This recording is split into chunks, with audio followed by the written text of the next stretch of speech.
Εσάς αναπροσαρμογές και να τις κρίναμε, για να μην συνεχώς βάζετε, σφίγγετε κι άλλο τη θηλιά στο λαιμό αυτών που δεν μπορούν σήμερα να επιβιώσουν.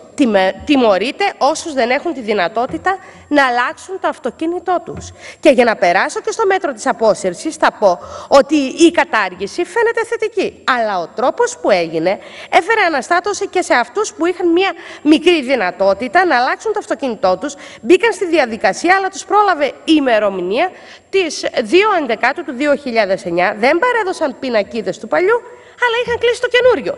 Δεν συζητώ για τα κέρδη βεβαίως των εμπόρων ή για τα κέρδη των τραπεζών που σύναψαν συμβόλαια χρηματοδότησης για τα αυτοκίνητα, που αυτοί που τελικά δεν εντάχθηκαν στο μέτρο της απόσυρσης καλούνται να πληρώσουν και θα έχουν 2 αυτοκίνητα ή το άλλο το αυτοκίνητο. Βεβαίως πήγαν μετά και παρέδωσαν τις πινακίδες, όχι βέβαια με το μέτρο της απόσυρσης. Τελικά μόνο οι πολίτες με χαμηλά εισοδήματα δεν μπορούσαν να ωφεληθούν από το μέτρο της απόσυρσης, εφόσον όταν δεν έχουν χρήματα και είναι βουτυγμένοι στα χρέη και προς τις τράπεζες και είναι πιθανόν αύριο να είναι και άνεργοι, σίγουρα δεν έχουν τη δυνατότητα να αλλάξουν το αυτοκίνητό τους και να πάρουν αυτοκίνητο νέας τεχνολογίας που θα ρυπαίνει λιγότερο, αλλά το πιο σημαντικό θα είναι πιο ασφαλές.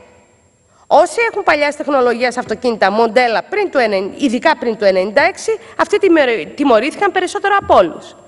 Επομένως, θεωρούμε ότι δεν μπορεί η κυβέρνηση να καταδικάζει με αυτόν τον τρόπο τους συμπολίτες μας που δεν μπορούν να ανταπεξέλθουν στις καθημερινές τους ανάγκες και να τους βάζει επιπλέον χαράτσια. Γιατί αυτά είναι χαράτσια.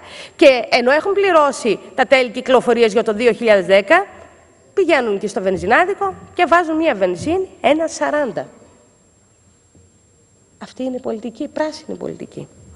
Διότι όταν δεν έχουν και χρήματα, να πούμε και αυτό, οι συμπολίτες μας να συντηρήσουν τα αυτοκίνητά τους στο θέμα του καυσαερίου ή του καταλύτη, γενικότερα για να μην είναι τόσο ρηπογόνα, αφού είναι παλιάς τεχνολογίας και τους επιβάλλεται και τέλη κυκλοφορίας που είναι πολύ αυξημένα σε σχέση με ό,τι πλήρωναν τα προηγούμενα χρόνια, είναι ένα φυσικό επακόλουθο να έχουμε περίπου τις 200.000, αυτό ακούγεται, παραδόσεις πινακίδων αυτοκινήτων. Τελικώς τι κάνατε, κυρία Υπουργέ? Τα πήρατε από τη μια και τα χάσατε από την άλλη. Από την άλλη μεριά όμως δεν υπάρχει ένα δίκτυο μέσων μαζικής μεταφοράς το οποίο να βοηθά τις μετακινήσεις του επιβατικού κοινού και των πολιτών, και το αυτοκίνητο σε πολλές περιπτώσεις, για να μην πω στις περισσότερες, είναι απαραίτητο, ειδικά στις μετακινήσεις από και προς την εργασία. Τα μέσα σταθερής τροχές δεν έχουν αναπτυχθεί και, κυρία Υπουργέ, μας είπατε στην Επιτροπή ότι αυτό το μέτρο, ακόμη και οι καταθέσεις των πινακίδων των αυτοκινήτων, θα βοηθήσει, διότι τώρα ο κόσμος θα πηγαίνει με τα πόδια, θα χρησιμοποιεί το ποδήλατο. Καταλαβαίνουμε για τι πράγμα μιλάμε. Εγώ είμαι από την περιφέρεια. Στην επαρχία οι μετακινήσεις είναι πάρα πολύ δύσκολες. Θα κυκλοφορούν με το ποδήλατο. Μακάρι να μπορούσαμε να το κάνουμε όλοι. Είναι οικονομικό, είναι φιλικό προς το περιβάλλον, το πιο φιλικό στο περιβάλλον, και κάνουμε και άσκηση. Όμως αυτά δεν μπορούν να συμβούν στη χώρα μας. Ακόμη και εκεί που υπάρχουν ελάχιστοι ποδηλατόδρομοι, υπάρχει δυσκολία. Βλέπω και στη Θεσσαλονίκη τους ποδηλατόδρομους που γίνανε. Και δίπλα μετά τους ποδηλατόδρομους ήταν εκεί που σταθμεύαν πιο μπροστά τα αυτοκίνητα.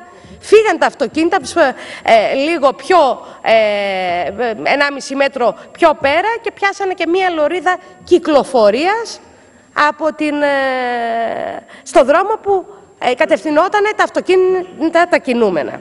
Άρα, αυτά δεν είναι πολιτική. Εμείς θέλουμε μια πολιτική, και το έχουμε πει, το λέμε και εδώ και χρόνια, ότι θα έπρεπε να είχαν αναπτυχθεί τα μέσα σταθερής τροχιάς, που είναι φιλικά στο περιβάλλον, ασφαλή και οικονομικά, τα οποία όμως, για να επιτελέσουν και τον κοινωνικό τους ρόλο ως δημόσια μέσα μαζικής μεταφοράς, πρέπει να είναι δημόσια και όχι ιδιωτικά. Να αναφερθώ και στο άδικο μέτρο που αναφέρεται μέσα στο σχέδιο νόμου, το οποίο δεν το έχετε ξαναδεί από την Επιτροπή μέχρι εδώ, το έχετε αφήσει, είναι αυτό που αναφέρεται στα αυτοκίνητα τα παλιά, τα οποία όμως έχουν εισαχθεί, είναι περίπου 1 εκατομμύριο αυτοκίνητα, εισήχθησαν από τους εμπόρους μεταχειρισμένων αυτοκινήτων και επειδή η άδειά τους αναγράφει έτος πρώτης κυκλοφορίας στη χώρα μας μετά το 2005, αυτά θα πληρώνουν τα ίδια τέλη με τα αυτοκίνητα νέας τεχνολογίας. Δεν είναι άδικο τώρα, είναι ανισονομία εδώ πέρα μεταξύ των πολιτών που οι μεν καταδικάζονται με τα πράσινα τέλη γιατί έχουν, λέει, ρυπογόνα αυτοκίνητα παλιάς τεχνολογίας και οι άλλοι που τα φέρανε από την Ευρώπη και τα αγοράσανε από τους εμπόρους, αυτόν τα αυτοκίνητα δεν ρυπαίνουν, γιατί η πρώτη άδεια κυκλοφορία στη χώρα μας βγήκε μετά το 2005.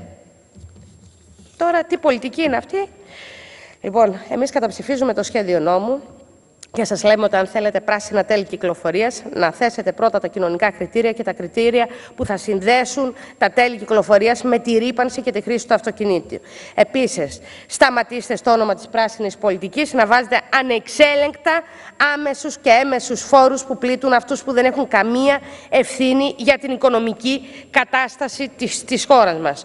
Όσον αφορά τα άρθρα, στο σχέδιο νόμου, άρθρο 1, το οποίο έχει άρθρο 1, το οποίο καταψηφίζουμε, άρθρο 2 καταψηφίζουμε, άρθρο 3 που μιλάει για την απόσυρση ψηφίζουμε παρόν, άρθρο 4 καταψηφίζουμε, άρθρο 2 καταψηφίζουμε, άρθρο 3 το στηρίζουμε, είναι η παράταση αποσπάσεων προσωπικού ΕΙΕΠ.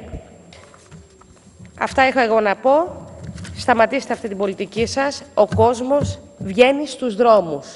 Βγαίνει στους δρόμους και πολύ γρήγορα αυτή που θεωρείτε εσείς ανάπτυξη ή πράσινη ανάπτυξη θα ξεφτύσει κι άλλο και θα σας πάρουνε, να πω αυτό, την λαϊκή ρίση με τις πέτρες πραγματικά οι πολίτες αυτού του τόπου. Ευχαριστώ. Ευχαριστούμε την κυρία Ευαγγελία Αμανατίδου Πασχαλίδου. Τελείωσε ο κατάλογος.